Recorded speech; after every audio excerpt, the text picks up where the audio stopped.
আজ থেকে 4000 বছর আগে যদি ইব্রাহিম আলাইহিস সালাতু ওয়াস সালাম আপনাকে দাওয়াত দিয়ে থাকেন, সেই দাওয়াত পেয়ে 4000 বছর পরে 2024 সালে আপনি হজের জন্য লাব্বাইক বলতে বলতে যাচ্ছেন।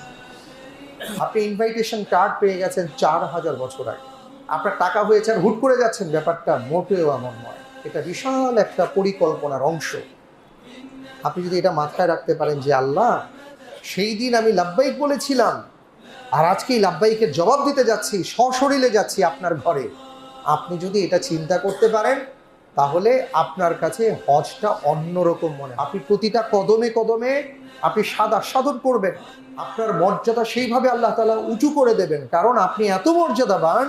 একজন হাজির মর্যাদায় রাসূল সাল্লাল্লাহু আলাইহি সাল্লাম বলেছেন, যেহেতু তিনি দয়ুফুর রহমান, রহমানের মেহমান, এই জন্য তার প্রত্যেকটা কথা আল্লাহ তাআলা কবুল করতে থাকেন। সুবহানাল্লাহ।